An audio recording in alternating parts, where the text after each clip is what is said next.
आप सभी का स्वागत है आपके अपने चैनल में। तो जैसा कि आप लोगों को पता है कि हम लोगों ने मध्यकालीन बिहार को पढ़ना स्टार्ट कर लिया है। हमारी क्लासेस हो रही हैं मध्यकालीन बिहार की, क्योंकि मध्यकाल में बिहार की क्या दशा एवं दिशा थी। ज़्यादातर मैं फिर दोहराना चाहूँगा कि हम लोग जो पढ़ रहे हैं किसी भी समय को पढ़ते हैं तो हम लोग शासक को, प्रशासक को, प्रशासन को ही देखते हैं, है ना। तो इसमें भी अभी हम लोग क्या देखने वाले हैं, हम लोग शाहजहां को देखेंगे, शाहजहां को देखेंगे और औरंगजेब को देखेंगे। ठीक है, तो चलिए स्टार्ट करते हैं आज की क्लास। सबसे पहले हम लोग शाहजहां को देखेंगे जो 1628 से 1658 तक उनका शासनकाल था। मुगल शासक शाहजहां ने अपने शासनकाल में अब्दुल्ला खां बहादुर फिरोज जंग को क्या किया, 1632 में बिहार का सूबेदार नियुक्त किया। फिरोज, उसके बाद क्या हुआ, फिरोज जंग भोजपुर के उज्जैनी शासक राजा प्रताप के विद्रोह को उन्होंने दबा दिया और इसके बाद राज्य को क्या किया कि मुगल साम्राज्य के अधीन कर दिया। अब्दुल्ला खां जो थे, बाद में शाहजहां ने मुमताज महल के भाई शाइस्ता खां को 1639 से 43 तक बिहार का सूबेदार नियुक्त किया। इसके पश्चात आजम खां, जफर खान और जुल्फिकार खां को बिहार का सूबेदार नियुक्त किया। शहजादा दारा जो था, उनके कहने पे शाहजहां ने 1657 ईस्वी में अलीवर्दी खां को बिहार का सूबेदार नियुक्त किया, जिसने शाहजहां की बीमारी के समय शाहजादा शुजा का साथ देने लगा। शाहजादा सुलेमान शिको एवं मिर्जा राजा जयसिंह के नेतृत्व में शाही सेना शाहजादा शुजा को पराजित किया, लेकिन सामूगढ़ के युद्ध में औरंगजेब ने शाहजादा दारा को पराजित करके शाहजादा शुजा को बिहार सौंप दिया। इतिहासकार डॉक्टर A.L. श्रीवास्तव ने अपनी पुस्तक मुगल कालीन भारत, ये याद रखना कि डॉक्टर A.L. श्रीवास्तव ने कौन सी पुस्तक लिखी थी, डॉक्टर A.L. श्रीवास्तव ने, ये याद रखना आप लोग कि मुगल कालीन भारत लिखी थी।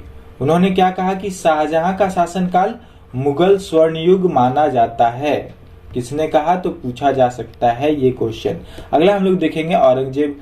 1658 से 1707 ईस्वी तक शासनकाल रहा औरंगजेब का, और दाऊद खां कुरैशी को औरंगजेब ने बिहार का सूबेदार 1659 से 64 तक नियुक्त किया। औरंगजेब के समय गया जिले में दाऊदनगर का नामक शहर को बसाया, जो वर्तमान में औरंगाबाद जिला है, तथा पटना में दारुल अदुल या कोर्ट ऑफ जस्टिस का निर्माण किया। दाऊद खां के बाद 1665 ईस्वी में लश्कर खां बिहार का सूबेदार बना।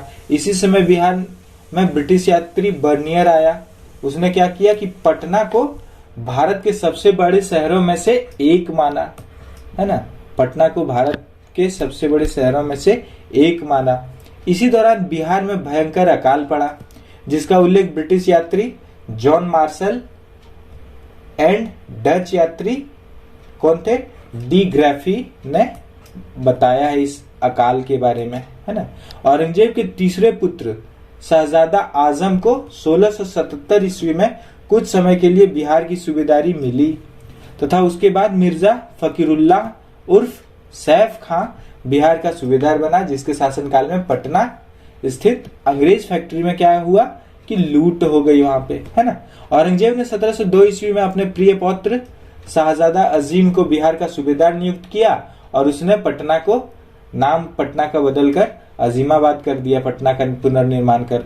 उत्तरवर्ती मुगल शासक बहादुर शाह ने शाहजादा अजीम उसान को बिहार का सूबेदार नियुक्त किया और फर्रुखसियर को बंगाल में नायब का पद प्रदान किया। फर्रुखसियर वापस 1711 ईस्वी में बंगाल से बिहार चला गया। फर्रुखसियर पहला मुगल बादशाह था जिसका बिहार की राजधानी पटना यानी अजीमाबाद में 1713 ईस्वी में क्या हुआ, राज्याभिषेक हुआ। तो ये याद रखना, इस तरह की चीजों को याद रखने वाली ये होती है।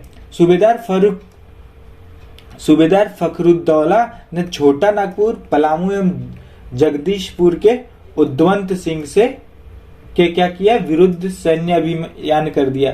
तो फखरुद्दौला ने पटना के ख्वाजा कला में दारुल अदल नामक मस्जिद का भी निर्माण किया। दारुल अदल नामक मस्जिद का निर्माण फखरुद्दौला ने किया था मुगल काल में, है ना। तो ये याद रखना है। चलिए आगे देखते हैं। फर्रुखसियर के शासनकाल में बिहार पर बंगाल के नवाबों का प्रभुत्व स्थापित हो गया था।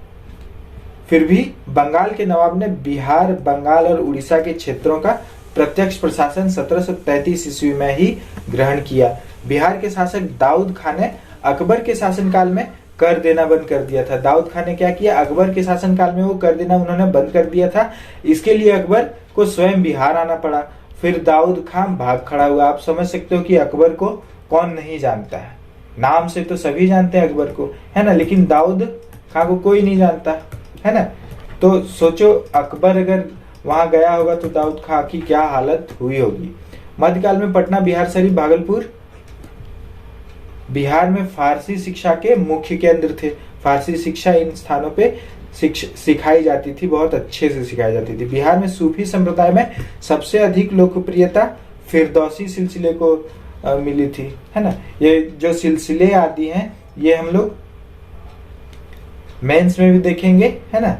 और अगली क्लास जो हमारी होगी उसमें हम लोग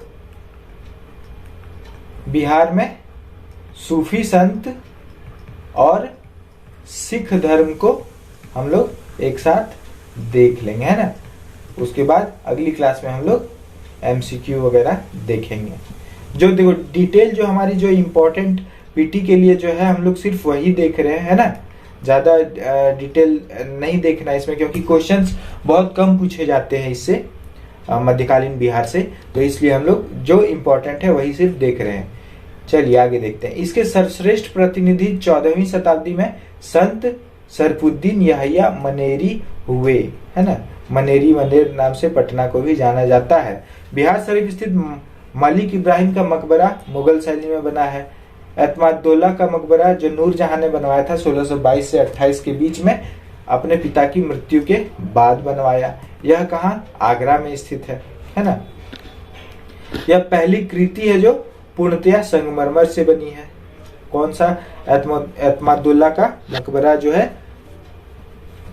पूर्णतः संगमरमर से बनी है। इसमें सजावट की पित्रा-दुरा शैली का प्रयोग किया गया है। अजीम उस शान के पुत्र फर्रुखसियर का जन्म पटना में ही हुआ था। तो हम लोग यहाँ तक देख चुके हैं ना। और फर्रुखसियर का डिटेल हम लोग जब आधुनिक बिहार को देखेंगे उस समय देखेंगे, है ना। चलिए आगे एक चीज देख लेते हैं, पित्रा-दुरा शैली को देख लेते हैं जरा हम लोग। यह है पित्रा-दुरा शैली ना, ये पित्रा-दुरा शैली है। इसमें क्या होता था, जो साइड में जो आप देख रहे हो ये क्या है, साइड में जो देख रहे हो ये है संगमरमर, है ना, संगमरमर है ये। और बीच में इसको अच्छे से कलाकारी की जाती थी, आप लोग देख सकते हो इसमें। और ज्यादातर मुस्लिम समाज में उस समय क्या होता था कि ज्यादातर जो चित्रकारी आदि होती थी वह क्या होती थी, प्रकृति से रिलेटेड होती थी, प्रकृति से रिलेटेड, है ना। उनका मानना कहना था कि मनुष्य का निर्माण ईश्वर ने, अल्लाह ने किया है, तो उसका निर्माण हम नहीं कर सकते हैं, है ना। तो वो प्रकृति को ही निर्माण प्रकृति का ही करते थे। पेड़ पौधे हो गए, है ना। बाद में क्या हुआ, पहले पेड़ पौधे आदि प्रकृति का ही होता था। बाद में क्या हुआ, ये लोग आप लोग देखोगे कि मोर आदि भी इस पित्रा-दुरा शैली में उपयोग होने लगा। ये आप लोगों ने यदि मुगल कालीन स्थापत्य कला आदि कहीं अगर देखा होगा, है ना, तो आप लोगों ने ये जरूर देखा होगा। और आप लोग नेट पे भी पित्रा-दुरा टाइप करके जरूर सर्च करके इसको देखना, है ना। पित्रा-दुरा है ये, पित्रा-दुरा, इसको सर्च करके आप लोग देखना। इसमें क्या है, ये संगमरमर है, हम लोगों ने देख लिया, ये भी संगमरमर है। पत्थर की आकृति पर कलाकृति, इस तरह की मनोरम कलाकृति की जाती थी, है ना। तो ये पित्रादुरा है,